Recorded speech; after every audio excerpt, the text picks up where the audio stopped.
자, 로마서 3장의 말씀.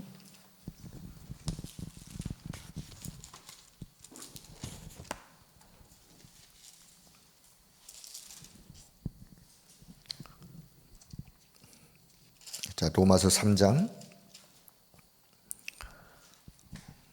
자, 9절부터 그냥 제가 한번 읽어보고 이따 23절 같이 읽을 테니까요. 자, 로마서 3장 1절에 보면 그런즉 유대인의 나음이 무엇이며 할례의 유익이 무엇이냐. 유대인들을 향해서 우리가 선민이요 택한 백성이요 뭐 이렇게 자랑했던 그 유대인들을 향해서 이 바울 사도는요, 유대인들의 나음이 뭐냐, 너희가 할례를 받았지만 할례의 그 유익이 뭐냐. 자, 9절. 자, 그러면 어떠하냐, 우리는 나으냐.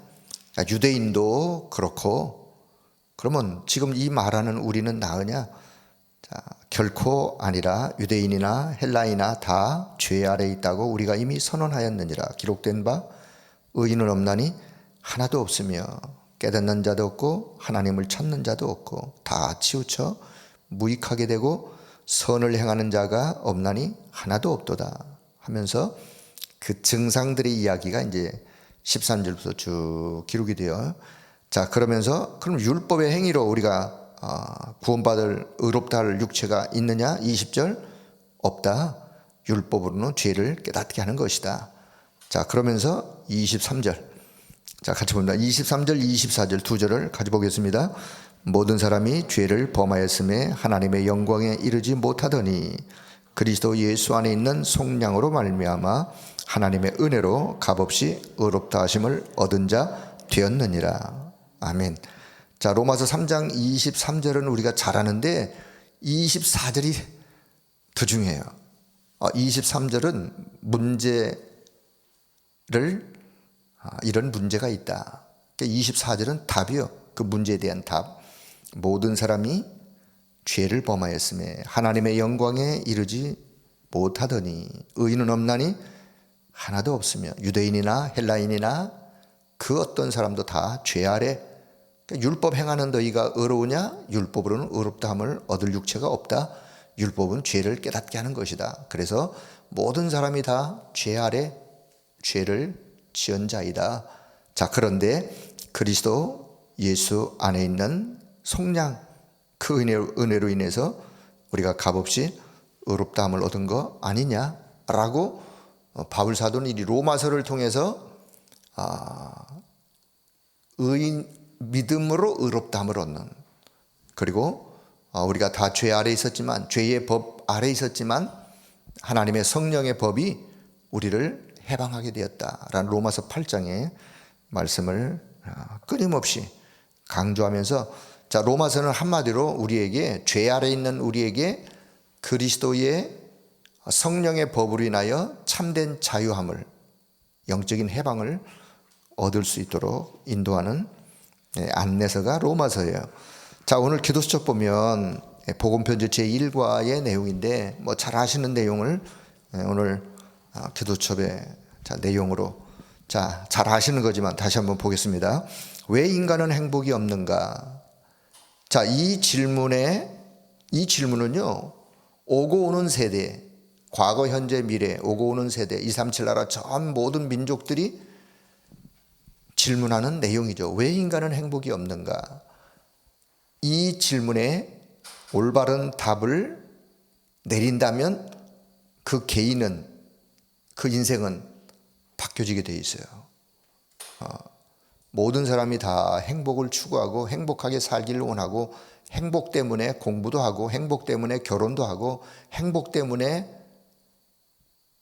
노력도 하고 열심도 내고 다 하지만 결국은 하나를 모르면 가짜 행복을 가지고 진짜인 것처럼 속으며 모조품 행복을 가지고 살아가는 인생, 헛수고하는 인생이죠. 성경은, 자, 세상의 이론, 세상 교육, 세상의 가르침, 이건요, 어떻게 하면 행복해질 수 있느냐, 행복에 대한 방법을 이야기해요.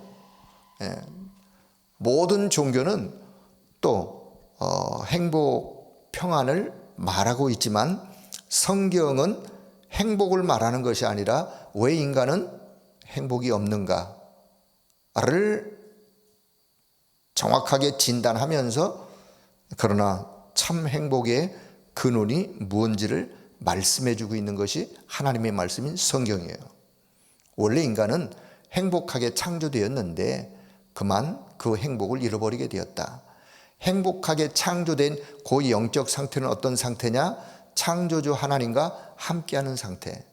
창조 하나님과 그 하나님을 누리고 그 하나님을 예배하고 경배하고 찬양하고 그 하나님께 영광을 올려드리고 그 속에서 하나님이 주시는 영적인 힘과 그 은혜로 참된 안식, 평안, 행복을 누리도록 하나님이 인간을 그렇게 창조했는데 창조의 근원이신 그 하나님을 떠남으로 인하여 그 모든 것이 다 깨어져 버리는, 다시 그러면 회복하는 길이 뭐냐? 그것을 성경은 말씀하고 있어요. 자, 그래서 우리가 현장에서 복음을 전할 때 여러 가지 방법론을 가지고 복음을 전할 수 있지만 복음 편지는요, 현장에서 그 한 사람의 영적 상태와 더불어서 지금 정말 행복을 추구하고 있고 왜 세상살이가 이렇게 힘들지? 왜 이렇게 내가 열심히 살려고 노력하고 애쓰고 발버둥을 그렇게 치는데 마음에 평안이 없지? 왜 이렇지? 거기에 대한 답이에요. 그래서 자, 그런 부분을 좀 생각하시면서 오늘 이미 알고 있는 내용이지만 다시 한번 답을 좀 든든하게 붙잡는, 자, 서론, 왜 인간은 행복이 없을까요? 이 질문의 답을 그냥 한마디로 내린다면 하나님을 떠나서. 그럼 왜 하나님을 떠났을까요? 하나님을 떠난 자는 그럼 어떤 고통이 따를까요? 다시 그럼 하나님을 만나는 길이 뭘까요? 만났음에도 불구하고 왜 이렇게 능력 없는 삶을 살아갈까요? 그래서 결국은 능력 있는 삶을 살아가는 비밀이 기도의 비밀. 이게 이제 복음편지 1과부터 10과까지 쭉 진행되는 내용이에요. 자, 그래서 하나님을 떠나서 그 원인을, 이유를 이야기한다면 결국은 사단에게 속아서 불신앙하게 되어지고 창세기 3장 소속에 있기 때문에 그렇습니다. 자, 그러면 하나님을 떠난 사람, 그렇다 치고 그럼 하나님을 만난 사람은 행복합니까? 여기서도 우리가 딱 걸려져요. 그럼 하나님 만난 너는 행복하냐? 라고 반문해 보면 우리가 뭘 생각하냐면 그럼 나는 행복한가? 하나님을 만났는데 나는 행복한가? 이제 행복의 조건의 기준을 또 이제 엉뚱한 것을 가지고 이게 없어서 불행하고 저게 없어서 불행하고 하나님을 만났음에도 불구하고 내가 소유한 그것을 근거해서 행복의 기준으로 삼는 것은 틀린 기준이에요. 그래서 진짜 행복의 기준은 뭐냐? 내가 지금 하나님과 영적으로 하나 되어 하나님 안에서 그 하나님을 누리고 있느냐? 그렇다면 행복한 거예요. 엄밀하게 말하면. 왜냐?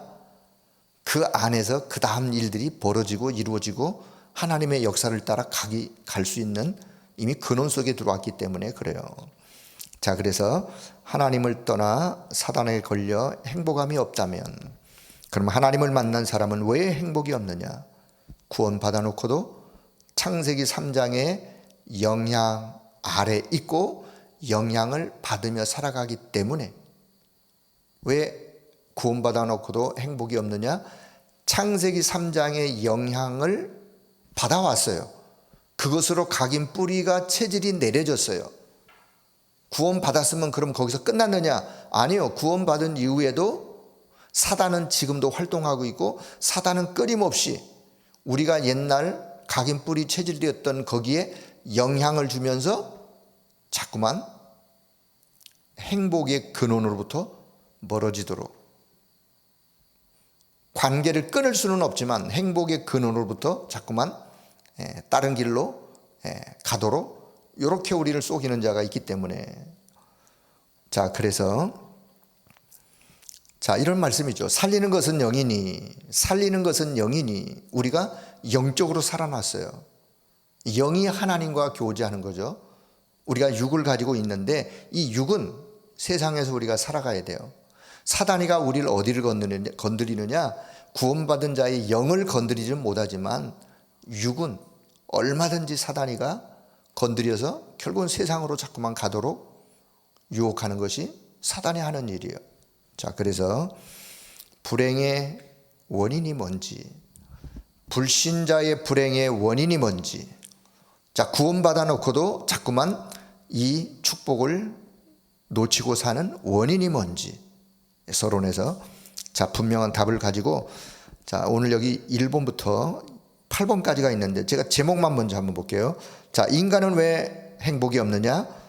인간은 하나님을 떠나 있기 때문에. 두 번째, 이 불행이 언제부터 시작되었느냐? 세 번째, 이 불행이 언제까지 계속되어지느냐? 네 번째, 자, 그렇다면 왜 이 불행은 없어지지 않느냐? 다섯 번째, 하나님을 모르면 어떻게 되느냐? 여섯 번째, 세상에서 사람을 통해서 얻는 평안은 잠시 잠깐 임시일 뿐이다. 일곱 번째, 그래서 그것을 얻기 위해서, 그 평안을 얻기 위해서 사람들은 점술, 역술, 굿, 우상, 종교 등을 찾아다니면서 얻으려고 하는데 그거는 올바른 답이 아니다.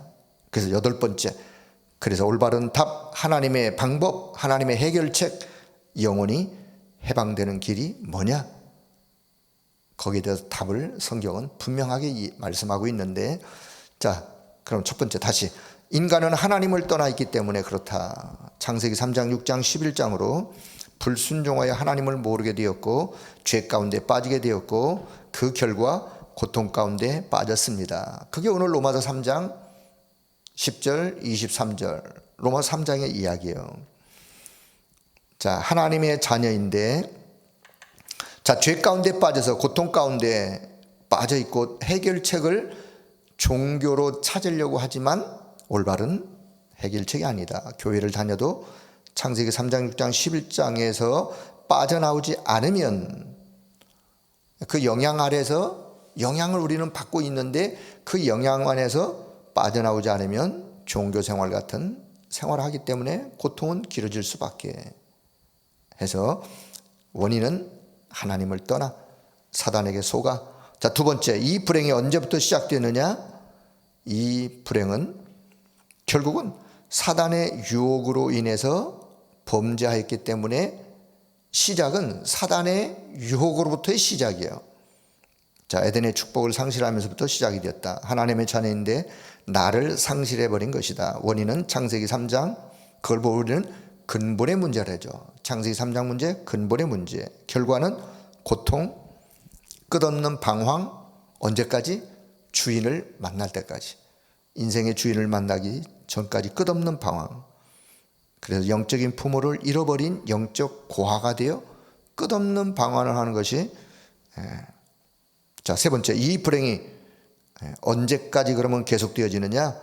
기간이 없습니다. 영원토록 만나기 전까지. 지금도 계속되고 있고 해결하고만 할수록 더 큰 어려움이, 틀린 해결책으로 하면 할수록 더 큰 어려움이. 자, 그런데 왜 이 불행은 없어지지 않느냐? 왜 없어지지 않느냐? 불행을 가져다 주는 사단이가 지금도 활동하고 있기 때문에 그렇습니다. 그래서 자꾸 네피림, 자꾸 사단과 결탁하고 네피림과 결탁하고, 네피림을 다른 말로, 더 쉬운 말로 얘기하면 결국은 사단의 영향 아래에서 사단에 물들어가는 세상, 문화, 거기에 결국은 빠져있기 때문에, 결탁하기 때문에 이 불행이 없어지지 않는, 나 우리 함께를 말하면서 네피림으로 들어가는. 자, 다섯 번째, 그렇다고 하나님을 모르면 어떻게 되느냐? 결국은 하나님을 모르면 사단에게 매여 불신자 상태 6가지의 삶을 살아가는, 불신자 상태 6가지에 빠진 것을 보고는 운명에 빠져 있다. 자, 가장 먼저 신분, 소속이 마귀의 자녀. 마귀의 자녀다 보니까 어떤 문제가 오느냐? 영적인 문제가 와요. 영적인 문제, 어떤 문제? 결국은 우상 숭배하는 사단을 섬기는 영적인 문제. 오다 보면 무슨 문제까지 연결되느냐? 정신의 문제까지. 정신적으로 시달리고 고통받고 눌리고, 이게 어디까지 연결되느냐? 이제 삶의 문제까지 연결되어져요. 삶의 문제. 삶의 문제는 뭐 다양하죠. 예.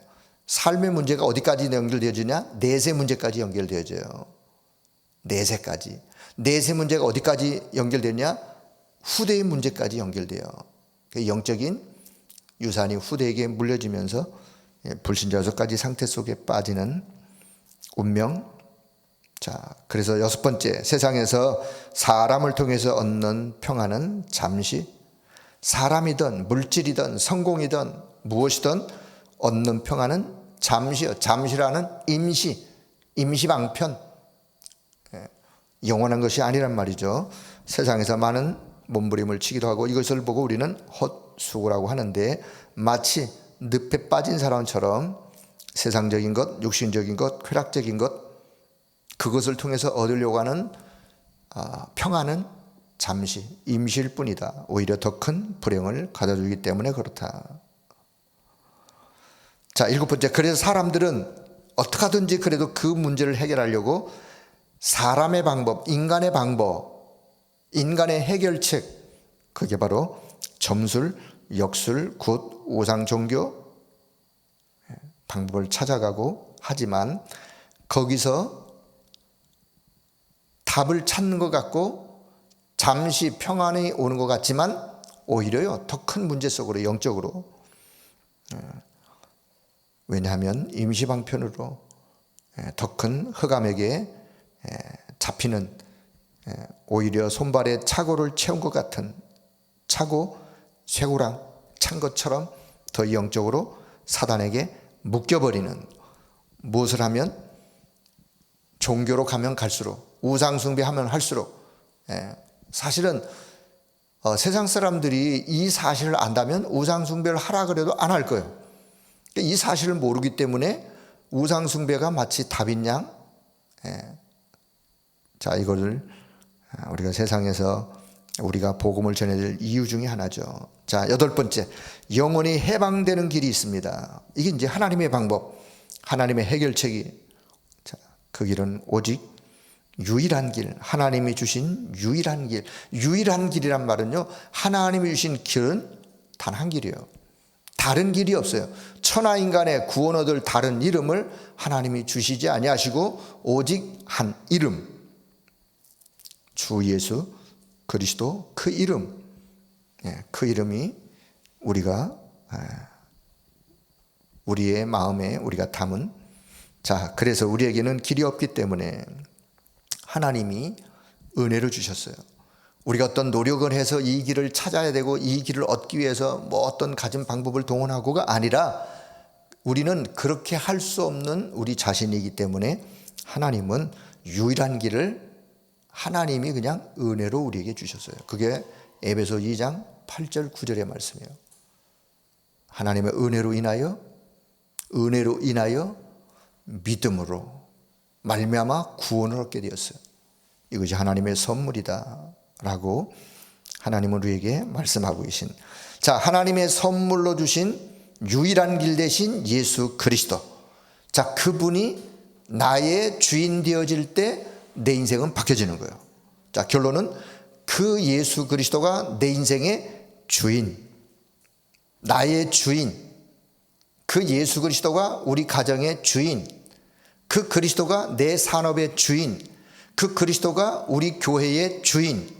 자, 결론, 하나님이 제시하신 해결책 유일한 길, 우리 주 예수 그리스도.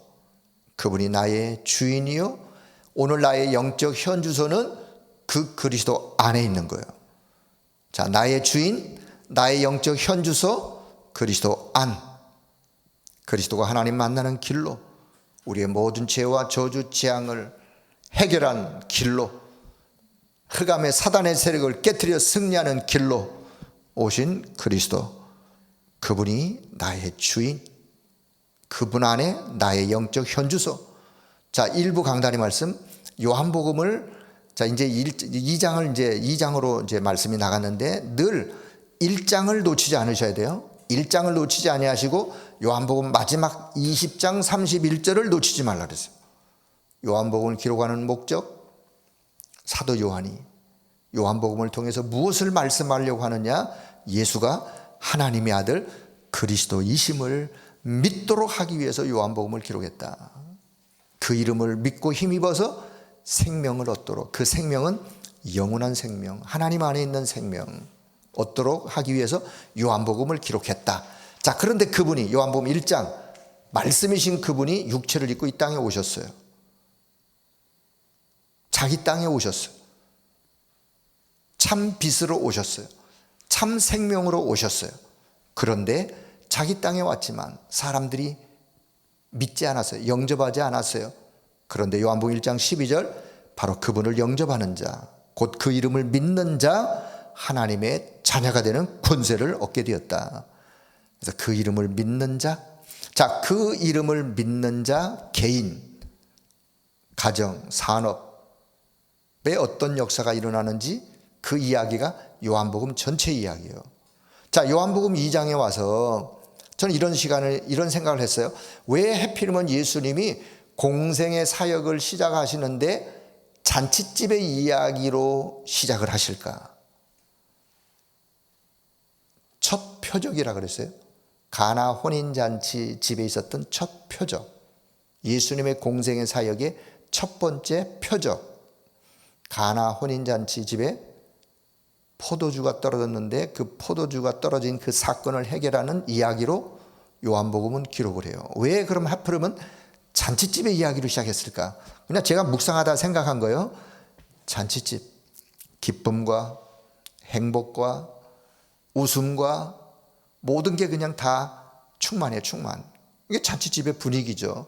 그 잔치집의 분위기에 문제가 생겼어요. 아무리 잔치집 같은 분위기에 행복, 기쁨, 뭐 어떤 막 웃음이 충만할지라도 문제가 생기면 그 문제로 인하여 잔치집의 분위기는 다 사라지는 거예요. 근데 거기에 예수님이 손님으로 계시면 그 분위기는, 문제는 해결되지 않습니다. 아무리 귀한 분으로 모셔도 해결되는 게 아니에요. 우리 인생이 그래요. 많은 사람들이, 모든 사람들이 다 행복하고 웃음으로, 기쁨으로, 뭐 즐거움 속에 그런 행복을 추구하고 하지만 거기에 하나가 빠져버리면 결국은 그 문제 해결이 안 되어지는, 그때 예수님이 주인으로 등장할 때 그 문제가 해결되어지고 그 잔치집의 분위기가 다시 회복이 되어지는, 그래서 그냥 잔치집의 이야기가 아니라 인생이 이런 행복 속에 있지만 문제를 만나면 이 행복은 사라지는 것이다. 거기에 예수님이 주인 되어질 때, 그래서 그리스도가 주인 되어지는 시간에, 어떤 주인? 예수께서는 어떤 주인이냐? 모든 흑암, 재앙, 사단을 무너뜨리는 주인, 창조의 능력을 가지신 주인, 이 그리스도가 주인 되어질 때 그때 이제 변화의 역사는, 치유의 역사는, 회복의 역사는 이루어진다. 그래서 우리가 늘 그리스도가 나의 주인, 늘 고백하는 것은 쉬워요. 왜? 늘 그렇게 생각해요. 자, 그런데 이제 거기에만 머물면 안 돼요. 그리스도가 나의 주인, 그리스도가 내 삶의 주인. 삶이면 내 삶의 영역에 모든 것이 다 포함되죠. 문제도 포함되고 어려운 일도 포함되고 다 포함되는 거예요. 그렇다면 오늘 이 문제 속에도 주님은 그리스도가 되십니다. 주인이 되십니다. 주님이 주인 되셔서 다스리시고, 주인 되셔서 역사하시고, 주인 되신 주인의 뜻이 이루어지도록 역사해 주세요 라고 주인 되어짐을 인정하는 것이 우리의 신앙이에요. 우리는 순간순간 그리스도가 나의 주인, 삶의 주인, 우리 가정의 주인, 내 산업의 주인, 우리 교회의 주인이라고 늘 고백하고 인정할 수 있어야 돼요. 자, 그래서 그리스도가 주인 되어진 새로운 삶, 우리의 산업이 진짜 주인이 누군지 그로 연결되어진다. 그래서 1부 강단의 제목, 그리스도가 주인 되어지는 시간. 자, 2부 강단은요, 그리스도가 교회의 주인 되어지면, 자, 요한복음 2장 13절 이하의 내용을 잘 아는 예수님이, 아니 그 거룩하신 분이 성전에서 채찍을 드셨다니까요. 자, 그 성전이 어떤 성전이냐? 헤롯 성전이에요. 헤롯 성전. 46년 동안 어마어마한 규모로 지었던 헤롯 성전. 그런데 거기에 예수님이 공생의 사역을 시작하시면서 성전에 오셔서 하신 일이 채찍을 드는 일이었어요. 왜 그러냐? 교회의 주인이 그리스도이신데 주인 되신 그리스도가 그 교회를 볼 때 그리스도가 원하는 것이 없는 거예요. 그리스도가 원하는 것이 없으면 그리스도가 채찍을 들 수밖에. 그래서 우리가 교회의 주인 되어진 그리스도, 그 결국은 교회에 뭐가 있어야 되느냐? 왜 채찍을 드셨느냐? 세 가지 뜰을 잃어버리면 채찍을 드시는 거예요. 이방인의 뜰, 아이들의 뜰, 결국은 기도의 뜰. 이 뜰이 없어지면 교회의 본질을 놓치는 거예요. 그래서 그 거룩하신 분이, 의로우신 분이 의분을 내시는 이유, 채찍을 드신 이유. 그러나 단순히 그 채찍을 통해서 멸하기 위해서 채찍을 드는 것이 아니라 그 채찍은 살리는 채찍이에요. 주인을 바꾸는 그 시간으로 살리는 채찍. 더 나아가서는 회복하는 채찍. 세 가지의 뜰을 회복하는 회복의 채찍. 나가서는 미래의 이정표가 되는 채찍. 미래의 이정표. 결국 237 나라에 그리스도가 가장 원하는 것이 있어야 될, 회복돼야 될 237을 살리는 성전으로. 그래서 교회에 그리스도가 주인 되어지기를 원하시는. 자, 이 기도 제목을 오늘 복음편지 1과하고 이렇게 연결을 하시면서 내 인생의 주인 되신 그리스도, 내 가정 산업 현장에 우리 교회의 주인 되신 그리스도, 그리스도가 가장 원하는 것이 무엇인가, 그것을 생각하면서 그것을 기도의 제목으로 가지고 기도하시면서 또 이 추석 명절에 우리 가정 가문을 생각할 때 늘 안타까운 것이, 저의 마음에도 그래요. 우리가 어릴 때부터 복음 받고 또 우리 형제들이 복음 받고 또 신앙생활을 하는 모습을 보지만 안타까운 모습이 있어요. 물론 제가 잘해서가 아니에요. 이 복음의 비밀 속으로, 그리스도의 비밀 속으로 오직이라는, 이게 참 어려워요. 오직, 유일성, 이게요.